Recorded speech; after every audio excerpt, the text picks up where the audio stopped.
Hey everyone, welcome back to my channel. I'm Jasmine, aka Jazzy Jet Sets, and I'm bringing you everything expat life in South Africa and traveling through the continent. I'm really excited today because I'm going to be bringing you Jazzy Jet Sets mini travel guide series.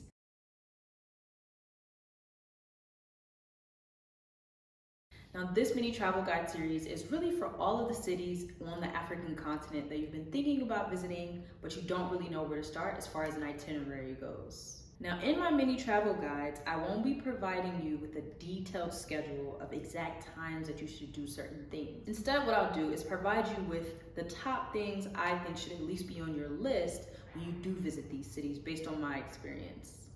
So in my mini travel guide series, I'll be covering 5 topics: where to stay, where to eat, historical and cultural things that you must do, other touristy and miscellaneous things you must do, and of course, where to catch a vibe. So subscribe to my channel and stay tuned for more cities on the continent. But for now, let's jump into one of my favorite cities, Joburg.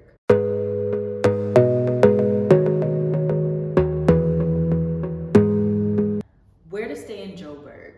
Let's get into it.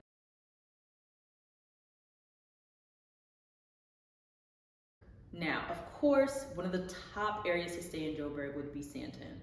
A lot of people love to stay in Sandton. It's one of the richest areas in the city, and a lot of people feel like it's safer and has a lot more quality Airbnbs. There's typically a view, which a lot of people love. Melrose Arch. I know some people who love to stay in Melrose Arch. It's quite commercial. It has a lot of shopping and restaurants, like kind of on steroids. But a lot of people feel like it reminds them of the West, which is maybe why they stay there.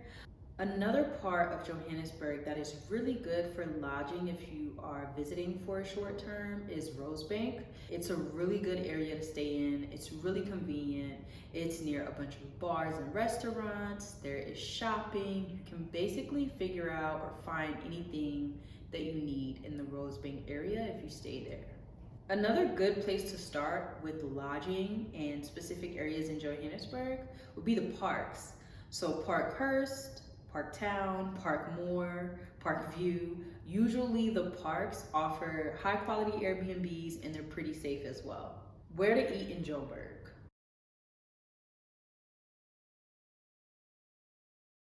So first, let's start with coffee shops. Of course, Johannesburg has the typical American coffee shops, so your Seattle Coffee, your Starbucks, but they also have some really dope local spots as well, especially if you're a person who likes to work from coffee shops. One of my favorite coffee shops is Naked. There are actually a couple of locations for Naked Coffee, but the one that I really like is in Melrose Arch, and it's inside a luxury car dealership.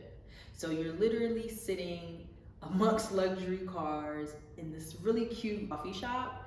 Definitely check it out. Another one of my favorite coffee shops. Another one of my favorite coffee shops would be The Grind Coffee, also located in Melrose Arch. The Grind is a great place if you are vegan or vegetarian. They have tons of food options.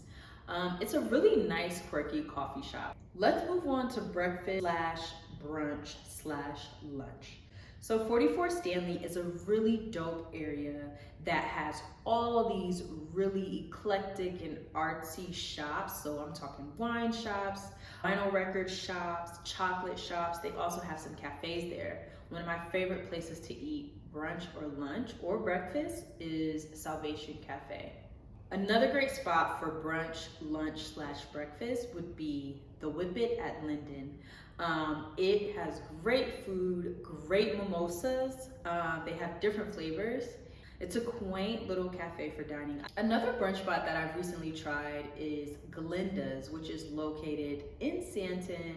It's a really cute cafe with a small courtyard where you can sit outside, and they have mimosas and really good food options, and a small bakery, which always makes for nice treats. Now, my favorite place for brunch in Joburg would have to be the Four Seasons at Westcliff, also known as Flames Restaurant. They do a great brunch. They have a buffet for some of the cold foods, and then you're able to order an actual main dish, and of course mimosas.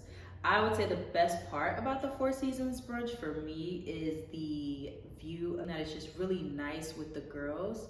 Four Seasons brunch at West Cliff. If we're thinking lunch, dinner, Proud Mary is a great restaurant in Rosebank that has a huge wine list and really good food. Into steak or steakhouses, some great spots for dinner would be Blockman, which is located in Parkhurst, and Marble, which is located in Rosebank. Of course, I couldn't end my list without at least one Black-owned restaurant on there that is great for lunch, brunch, or dinner, and it's called Tattoo.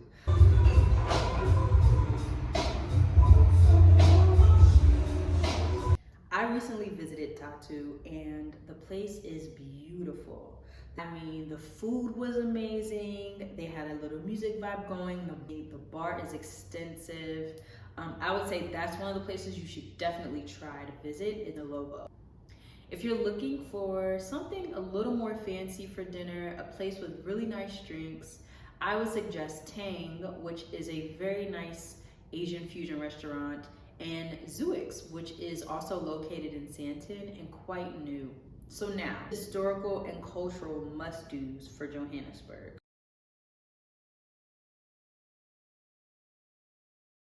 So if you're visiting Johannesburg, you definitely have to visit the Apartheid Museum. You want to have a better understanding of the history of the country after just reading about it and visiting here. Another historical place that you should visit is Nelson Mandela's home, which is a museum in Soweto. So let's get to some other must-do things if you're in Joburg.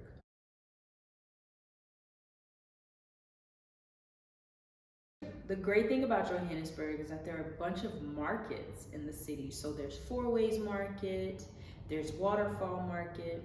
I personally like Neighbor Goods Market, which is now called the Playground.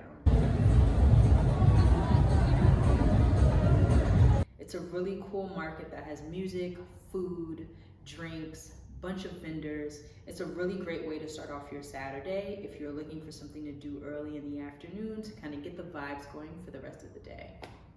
Of course, while you're here, you have to visit Nelson Mandela Square, which is located in Sandton City. Another great thing about Joburg is all the art galleries they have. There are two art galleries in Rosebank. The Keys Art Mile is a really great one. Melrose Arch has really good art galleries. I also just went to an art exhibit that was held at the Sandton Convention Center.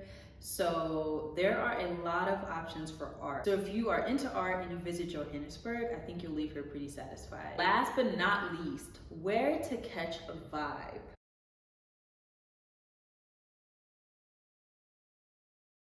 Okay, so where to catch a vibe, where to party in Johannesburg.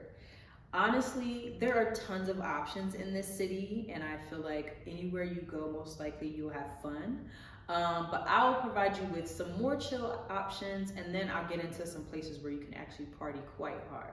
So more chill vibes in Joburg over the weekend. Rosebank is gonna be the area that you wanna stay in if you want more chill, relaxed vibes. So Syntax is a really cool speakeasy in Johannesburg that has great drinks and great food and just a really dope, chill vibe. And then you also have the Royale, which is also located near Rosebank, and that is more of a young, quirky, vibey crowd.